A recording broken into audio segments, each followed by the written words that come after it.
ഏറ്റവും ദാരുണമായ ഒരു വാർത്തയാണ് ഈ രാത്രി വൈകി എറണാകുളത്ത് നിന്ന് വരുന്നത്. എറണാകുളം കുട്ടമ്പുഴ ഉരുളൻതണ്ണിൽ യുവാവിനെ കാട്ടാന ചവിട്ടിക്കൊന്നു. എൽദോസ് ആണ് കൊല്ലപ്പെട്ടത്. വീട്ടിലേക്ക് അരിയുമായി പോയതാണ്.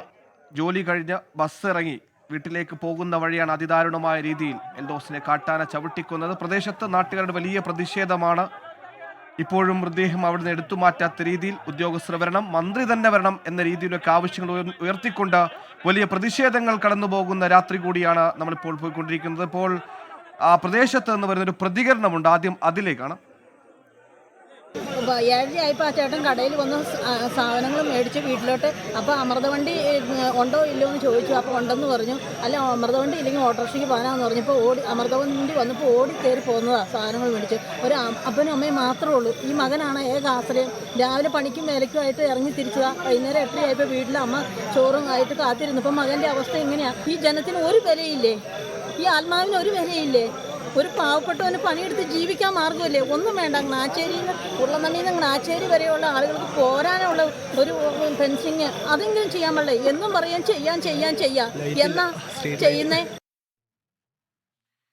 തീർത്തും വൈകാരികമായ ഒരു പ്രതികരണമാണ്. രാവിലെ ജോലിക്കിറങ്ങിയാൽ രാത്രി ഈ വീട്ടിലേക്ക് ജീവൻ സുരക്ഷിതമായി തിരിച്ചെത്താമെന്ന പ്രതീക്ഷയിലാണ് നാം എല്ലാവരും വീട് വിട്ടിറങ്ങുന്നത്. പക്ഷേ ഇത്തരം പ്രദേശങ്ങളിലുള്ളവർക്ക് ആ പ്രതീക്ഷ എപ്പോഴും അങ്ങനെയാകണമെന്നില്ല. ഇത്തരത്തിൽ വന്യമൃഗങ്ങൾ, കാട്ടാന, ഇതിൻ്റെയൊക്കെ അതിക്രമത്തിൽ ജീവൻ പൊലിഞ്ഞുകൊണ്ട് തിരികെ വരാനാകില്ലെന്ന ആകുലതയിൽ പുറത്തിറങ്ങേണ്ട മനുഷ്യരുടെ വേദന നമ്മൾ ഊഹിക്കാവുന്നതിൽ അപ്പുറമാണ്. നേരത്തെ ആ ചേച്ചി സംസാരിച്ചതുപോലെ അച്ഛനും അമ്മയും മാത്രമുള്ള കുടുംബമാണ്. അവിടെ വീട്ടിലേക്ക് ആവശ്യമായ സാധനങ്ങൾ വാങ്ങി അവസാന ബസ്സിൽ ഓടിൽ കയറി വീട്ടിലേക്ക് പോകാനുള്ള ധൃതിയിൽ എൽദോസ് പുറപ്പെട്ടാണ്. പക്ഷേ ആ യാത്ര വീട്ടിലേക്ക് എത്തുന്നില്ല.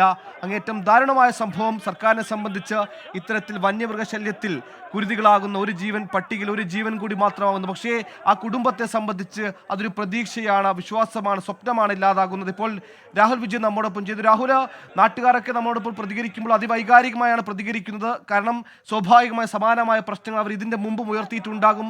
അന്നൊന്നും അടിയന്തര നടപടികൾ എടുക്കാതെ ഒരു ജീവൻ പൊലിയുമ്പോൾ മാത്രം സർക്കാർ ചില ഉറപ്പുകൾ അല്ലെങ്കിൽ അധികാരികൾ ചില ഉറപ്പുകൾ കൊടുക്കുന്നു. ദിവസങ്ങൾ പിന്നിട്ട് ആ ജീവൻ നഷ്ടപ്പെട്ടതിന് ചൂട് മാറുമ്പോൾ ആ ഉറപ്പുകൾ ലംഘിക്കപ്പെടുന്നു. ഇപ്പോൾ പ്രതിഷേധം അതേപടി അവിടെ തുടരുകയാണോ? മൃതദേഹം പോലും എടുത്തു മാറ്റാത്ത രീതിയിൽ വൈകാരിക പ്രതിഷേധങ്ങൾ നാട്ടുകാർ തുടരുകയാണോ രാഹുൽ? സുഹേൽ, പ്രതിഷേധം ഇപ്പോഴും തുടരുകയാണ്. ആ പ്രതിഷേധം അങ്ങനെ പെട്ടെന്നൊന്നും തീർക്കാൻ കഴിയുന്നതല്ല എന്നുള്ളതാണ് നമുക്ക് മനസ്സിലാക്കാൻ കഴിയുന്നത്. കാരണം കുറച്ച് നാളുകൾക്ക് മുമ്പ്, കുറച്ച് മാസങ്ങൾക്ക് മുമ്പ് അവിടെ മറ്റൊരു കാട്ടാന ആക്രമണത്തിൽ ഒരു യുവാവ് കൊല്ലപ്പെടുന്ന ഒരു സാഹചര്യം ഉണ്ടായിരുന്നു. അതേസമയം ആ സമയത്തും വനം വകുപ്പിന്റെ ചില ഉറപ്പുകൾ ഉണ്ടായിരുന്നു, ചില വാഗ്ദാനങ്ങൾ ഉണ്ടായിരുന്നു. അതൊന്നും പാലിക്കപ്പെട്ടില്ല, അല്ലെങ്കിൽ അത് കൃത്യസമയത്ത് നടപ്പായില്ല എന്നുള്ളതാണ് ഈ പ്രതിഷേധത്തിന്റെ ആക്കം കൂട്ടുന്നത് എന്നുള്ളതാണ് നമുക്ക് മനസ്സിലാക്കാൻ കഴിയുന്നത്. നിലവിൽ ഈ എൽദോസിന്റെ മൃതദേഹം, കാട്ടാന ആക്രമണത്തിൽ കൊല്ലപ്പെട്ട എൽദോസിന്റെ മൃതദേഹം എന്ന് പറയുന്നത് നമുക്ക് ഒരു പക്ഷെ കണ്ട് നിൽക്കാൻ കഴിയില്ല, അല്ലെങ്കിൽ നേരിട്ട് കാണാൻ പറ്റാത്തൊരു അവസ്ഥയിലാണ്. കാരണം ആന്തരിക അവയവങ്ങൾ ഉൾപ്പെടെ പുറത്തു വന്നിരിക്കുന്ന സ്ഥിതിയിലാണ് ഈ മൃതദേഹം കിടക്കുന്നത് എന്നുള്ളതാണ് ആ ദൃശ്യങ്ങളിൽ നിന്ന് നമുക്ക് മനസ്സിലാക്കാൻ കഴിയുന്നത്. ആ മൃതദേഹം എടുത്തുകൊണ്ട് പോകാൻ നാട്ടുകാർ അനുവദിക്കുന്നില്ല. അത് സ്വാഭാവികമായിട്ടും അവർ പറയുന്നത് ഇതിനു മുമ്പും സമാനമായ രീതിയിൽ കാട്ടാനാക്രമണത്തിൽ ജീവൻ നഷ്ടപ്പെട്ടിട്ടുണ്ട്. അപ്പോഴും വനം വകുപ്പ് എവിടെയായിരുന്നു, വനം വകുപ്പിന്റെ ഭാഗത്ത് നിന്ന് എന്ത് നടപടി ഉണ്ടായി എന്നുള്ളതാണ് അവർ പ്രധാനമായും ചോദിക്കുന്നത്. കാരണം ഇത് ഈ ഉരുളൻതണ്ണി എന്ന് പറയുന്ന പ്രദേശം അതൊരു വനമേഖലയല്ല എന്നുള്ള കാര്യം കൂടി എടുത്തു പറയേണ്ടതുണ്ട്. എല്ലാവരും കുട്ടമ്പുഴ ഒരു വനമേഖലയാണ്, അല്ലെങ്കിൽ ഉരുളൻതണ്ണി ഒരു വനമേഖലയാണ് എന്നൊക്കെ പറയുമ്പോഴും ഇതൊരു വനമേഖലയല്ല എന്നുള്ള കാര്യം എടുത്തു പറയേണ്ടതുണ്ട്. ഇത് ഈ ജനവാസ മേഖലയിലേക്ക് വരുന്ന ഒരു പ്രദേശമുണ്ട്. അത് വനത്തിൽ കൂടിയുള്ള ഒരു റോഡാണ്. ആ റോഡിൽ വെച്ചാണ് ഈ കാട്ടാന ആക്രമണം ഉണ്ടാകുന്നത്. നടന്നു പോകുന്ന വഴിക്കാണ് ഈ കാട്ടാന ആക്രമണം ഉണ്ടാകുന്നത്. എൽദോസിന്റെ കൂടെ മറ്റൊരാൾ കൂടി ഉണ്ടായിരുന്നു എന്ന് പറയപ്പെടുന്നുണ്ട്. അദ്ദേഹത്തിന്റെ പ്രതികരണം നമുക്ക് ലഭിച്ചിട്ടില്ല.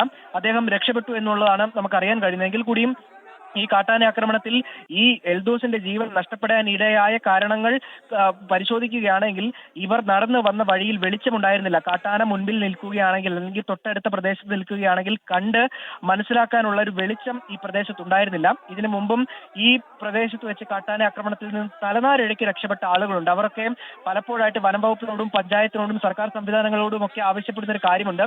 ഈ പ്രദേശത്ത് ഫെൻസിംഗ് സ്ഥാപിക്കണം, മാത്രമല്ല വെളിച്ച സംവിധാനം ഉണ്ടാക്കണം എന്നുള്ള കാര്യങ്ങൾ അവർ പലതവണ ആവശ്യപ്പെട്ടിട്ടുള്ളതാണ്. പക്ഷെ അതൊന്നും നടപ്പായില്ല. അങ്ങനെ ഒരു വെളിച്ചം ഉണ്ടായിരുന്നെങ്കിൽ ഒരുപക്ഷെ കാട്ടാൻ അവിടെ നിൽക്കുന്നത് എൽദോസിന് കാണാൻ കഴിയുമായിരുന്നു. ഒരുപക്ഷെ ഓടിയെങ്കിലും രക്ഷപ്പെട്ടേനെ. ആ ഒരു സാഹചര്യം ഉണ്ടായില്ല. എന്തായാലും വലിയ തരത്തിലുള്ള വൈകാരികമായിട്ടുള്ള പ്രതികരണമാണ് നാട്ടുകാരുടെ ഭാഗത്തു നിന്ന് ഉണ്ടാകുന്നത്. ഇന്ന് രാവിലെ ജോലിക്ക് പോയതാണ്. അച്ഛനും അമ്മയും എൽദോസും അടങ്ങുന്ന ഒരു കുടുംബമാണ് ഉള്ളത്. അവിടെ രാവിലെ എൽദോസ് ജോലിക്ക് പോകുന്നു. ജോലി കഴിഞ്ഞ് തിരികെ എത്തി വീട്ടിലേക്കുള്ള സാധനങ്ങളൊക്കെ മേടിച്ച് ബസ്സിൽ കയറി പോകുന്നു. അതിനുശേഷം ബസ്സിൽ നിന്ന് ഇറങ്ങി നടന്നു പോകുന്നത് കഴിക്കുന്നതിനിടയിലാണ് ഈ കാട്ടാന ആക്രമണം ഉണ്ടാകുന്നത്. അതിദാരുണമായ ഒരു സംഭവമാണ്. ഈ രാഹുൽ, നമുക്ക് പ്രദേശത്ത് തിരികെ